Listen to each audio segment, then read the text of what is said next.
Dr. James Tanner is a specialist in Aboriginal land use, legal issues, economic evaluation, and anthropology.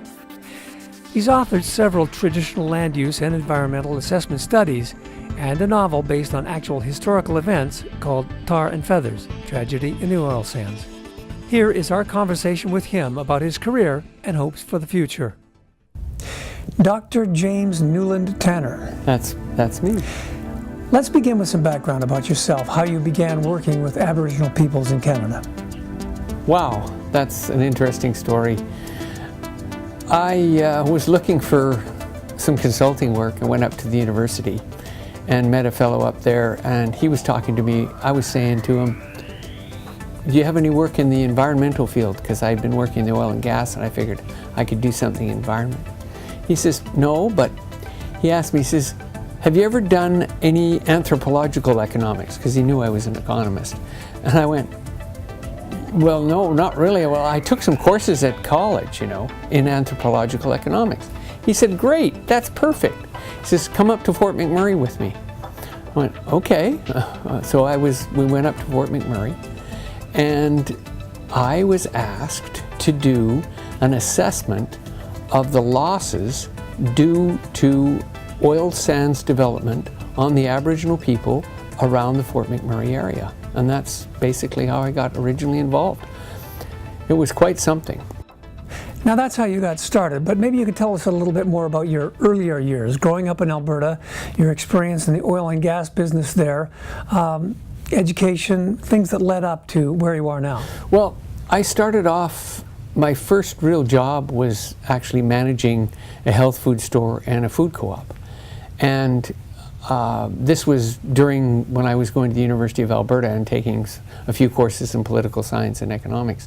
And after I finished a couple of years as manager of a restaurant and a health food store, I thought I'd maybe go back and finish my degree. So I finished my degree in economics at the University of Alberta. Then I did some graduate work in economics. So I was working for my dad in the oil and gas, in his oil and gas company, and doing some accounting for oil and gas and doing some accounting for his other clients, because he was a chartered accountant. And I got involved in the oil and gas business that way.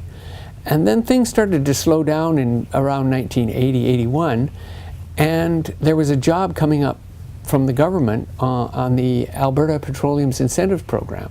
I got the job with the Alberta government as an economic forecaster for oil and gas activity, which was kind of nice because I learned a lot about how the government worked, and I had to study the oil and gas industry from an economics viewpoint.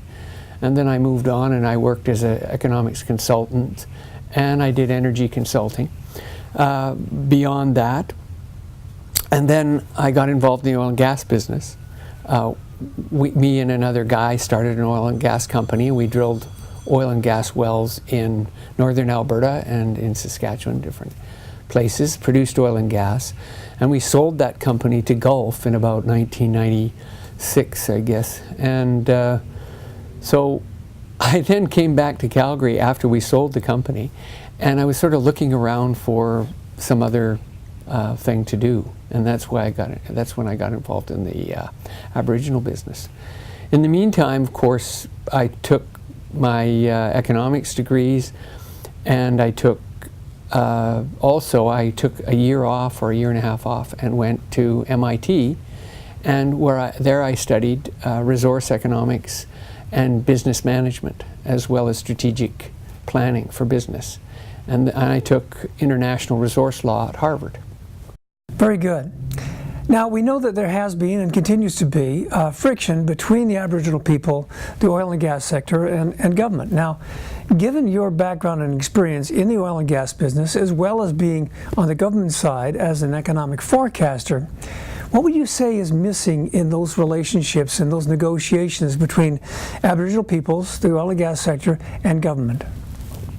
Well, when I was first involved, I was very impressed that someone was asking me what was the effect of oil and gas development, specifically oil sands mine development, on Aboriginal activity. Aboriginal hunting, fishing, trapping, and just their cultural lives. Very impressed that somebody was actually asking the question, and also impressed that they were going to pay some economist to assess how much the natives were losing in terms of some kind of financial capacity. And so I went up there and I started to learn a little bit about Native people at the time. And I discovered that there was a whole different world that I knew nothing about. And part of the fact that I knew nothing about them was not unusual. And the Supreme Court of Canada knows and knew very early on in Aboriginal legal decisions that they made that generally the people of Canada don't know that much about Aboriginal people.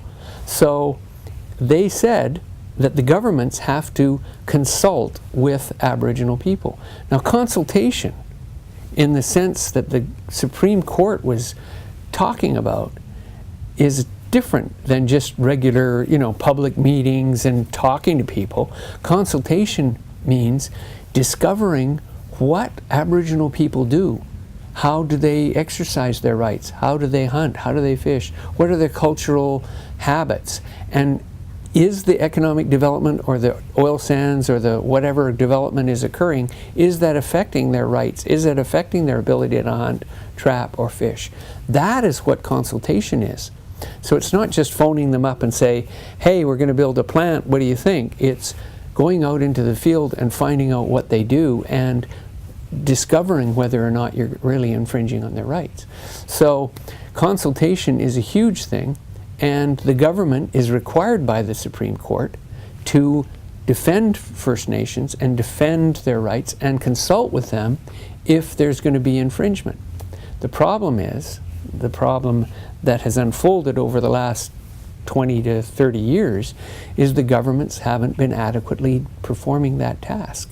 So regularly in the news you hear about First Nations challenging the government or taking the government to court and saying that a particular project may not go ahead because there was inadequate consultation. And the reason is that the government didn't fulfill its role and go out and help the company figure out whether there was an infringement. The natives got upset, took them to court, and the court agreed insufficient consultation. So it's a big issue. So there is a big fundamental problem here, and it's getting worse. Is that right? Well, the Aboriginal people have a ongoing historical deficit of consultation. The Supreme Court only started to design all these activities after the Aboriginal rights were included in the Constitution in 1982. And so all the activities up until then generally were not properly consulted. They didn't properly consult them. So there's all kinds of things that have been happening over the last 100 years or so that Aboriginal people have been sort of behind the 8 ball on. And now, with this new constitutional regime, we have an opportunity to maybe correct some of the wrongs that have been done over time. But the consultation process, it requires that you do some sort of a traditional land use study or some sort of a historical study of what the effects of industrial development have been on Aboriginal people. And this has to be done in order to assess whether the next level of industrial development has any effect. So this really gives us an opportunity. Now, if you diminish their ability to do traditional land use study, if you diminish their ability to be consulted, things get worse. They're going to get even worse if you diminish them. But now we have a new government. We have a new Liberal government that is speaking differently, seems to have a different attitude about the government's relationship with Aboriginal people. And hopefully that government is going to recognize the deficit in the consultation process and move to correct it. Now, with all of that going on between big oil and gas, government, and Aboriginal peoples, where do you fit in the milieu of negotiation and compensation and all of the other issues that may come up? Well, when I was first up there in Fort McMurray, in the Fort McMurray area, I discovered again that I did not know anything about Aboriginal people. I have great education in economics and in business and in assessments and appraisals and maybe assessment of the value of an asset or something like that. But I didn't know what and the economic choices were of Aboriginal people. Since economics is based on a series of choices, do I want that product or do I want this product? And the whole process, of course, of choice is one of the mechanisms where you assess that choice process to determine economic efficiency and all kinds of things like that. So I didn't know why or how Aboriginal people made choices or what they chose between.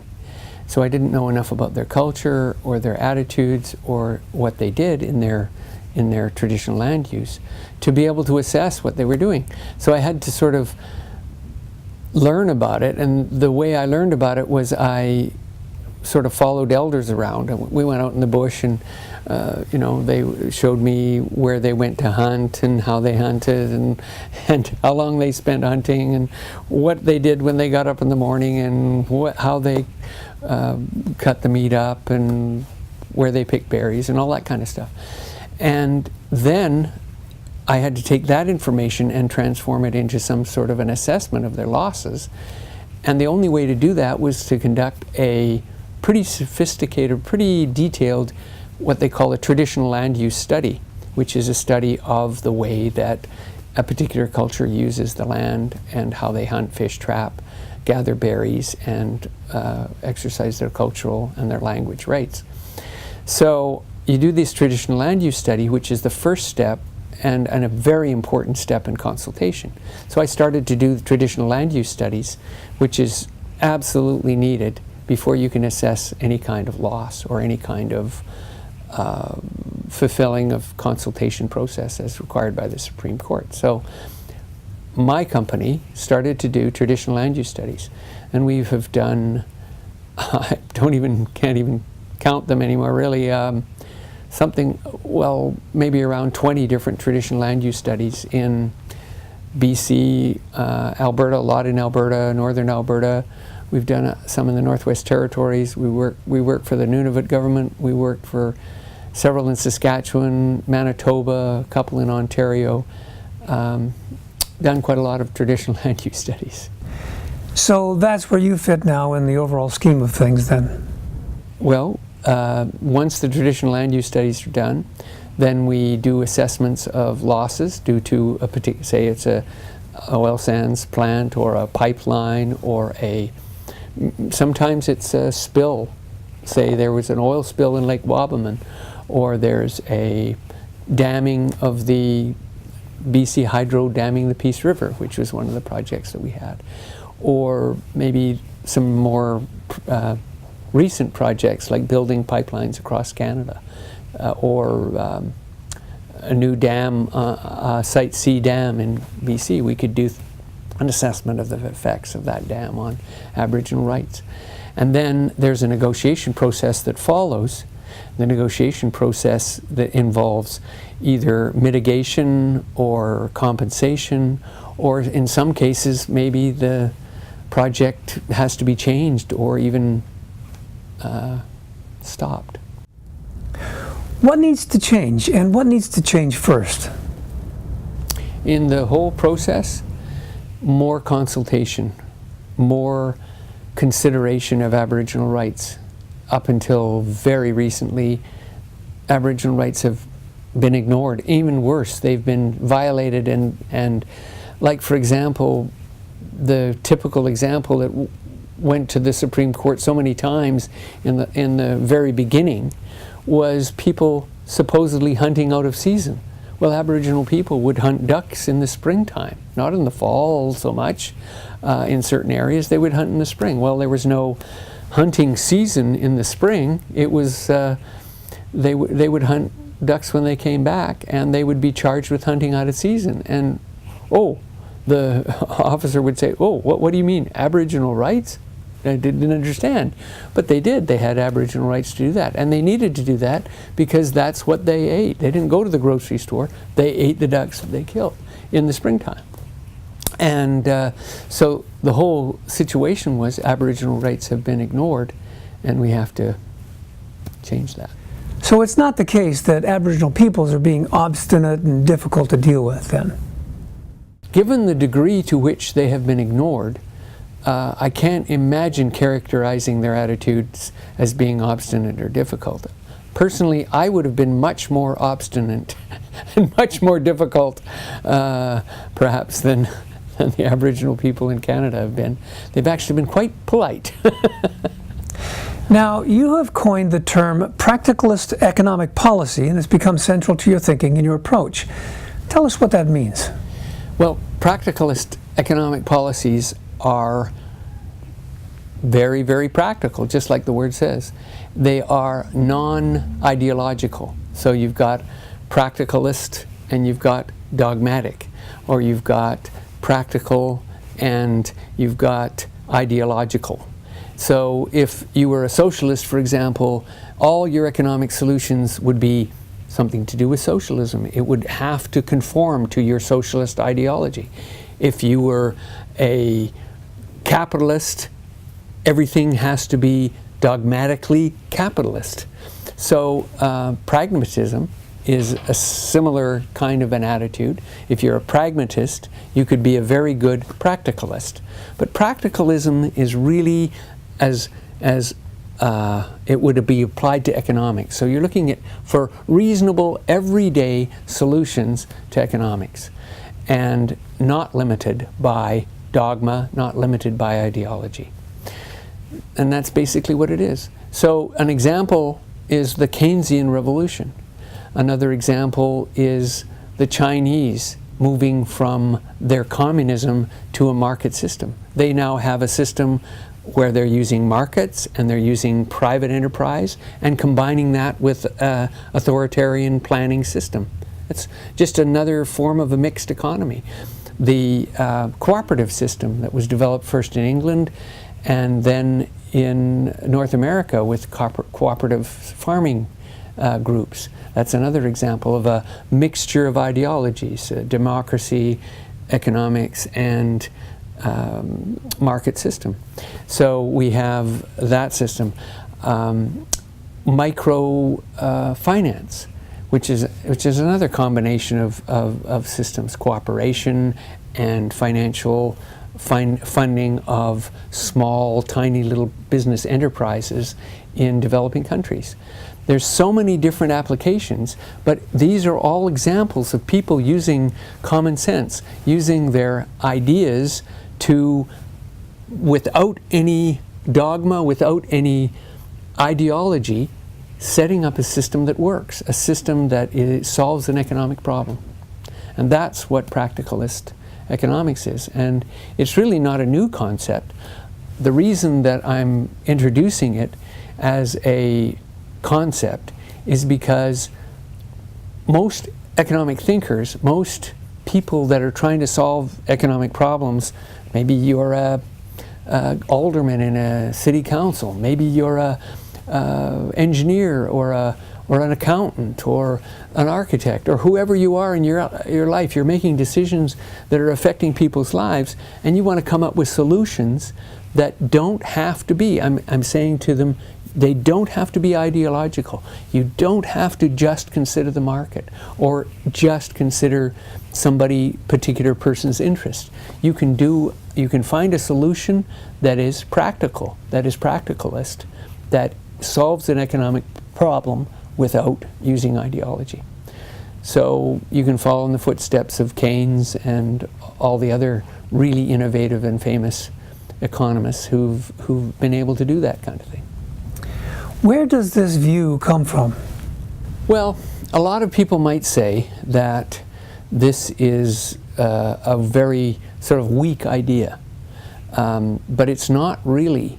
It's actually a very, very strong idea and needs to become a more prevalent part of everybody's ideas. For example, when the government is trying to assess the public interest, a lot of the systems that have been set up to make the government function are based on ideology. There's plenty of examples of this. One of them is that when we disseminate resources, when we make our resources available for private enterprise to exploit our resources, we set up certain systems, and those systems within the government are based on a private enterprise, a capitalist model. This is an ideological model. When we set up a new system, it has to be based on what I view to be the public interest from a practical sense. So we get rid of the ideology, the private enterprise ideology, without getting rid of the fact that we know that there's a lot of really innovative people in the economy, and we would like to do business with them, and we would like them to help the public interest, like we would like everybody to help the public interest. But we're only going to take away the ideological part of that, and no longer are we going to have to do things in an ideological way. So we're going to take a look at the public interest from a practical viewpoint. That means that if it's in the interest of the public for the government to have such and such regulation, or for the government to control a certain part of it, we're not going to shy away from it because it's not kowtowing to private enterprise. So, for example, we need to have a public interest process for oil and gas royalties, for dissemination of oil and gas properties, for environmental regulation, for all of the things that go into structuring a good, solid disposition and exploitation of oil and natural gas resources in the public interest. So that means that we're not going to give up the public interest because of some ideology. And that's how those two things work together. And that's why it's so important that we talk about this practicalism instead of ideology, instead of dogma. So we want economists in the future to think of themselves as being professionals, professionally capable of using economic tools, of which there are many, to practically make decisions about the public interest and make those recommendations to the politicians in a rational way that really supports the public interest and not a particular ideological group. All right, now we've talked about your relationship with Aboriginal peoples, with the importance of the public interest, ideology versus practicality. How would you like to sum things up for us today? Well, when I really started to get involved working with Aboriginal people, one of the reasons that I was inspired was because I knew that there was a lot of problems in that field, in that area, that there might be a really good place for somebody like me to work, and maybe I could help provide some solutions. Of course, I found out that it was a lot more difficult and the problems were much bigger than what I could solve.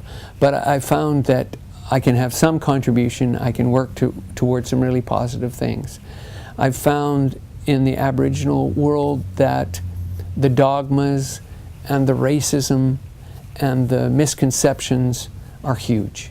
And it's more and more an issue of overcoming the problems, the mental problems, the racism, the dogmas, and the misunderstandings that we have about each other. Our problems are much more based on that than they are on good ideas. And that immediately led me to have a different view, I think, about economics in general, and how we deal with just resource disposition, how we deal with any of the ways that our government runs. I believe that we should be changing our whole government structure to be more innovative, more oriented towards the public interest, in a similar way that I've had to take a look at how we look at Aboriginal people and how we try and solve some of the problems we have in that field. Thank you very much for this. It's been very interesting. Thank you. Bye for now.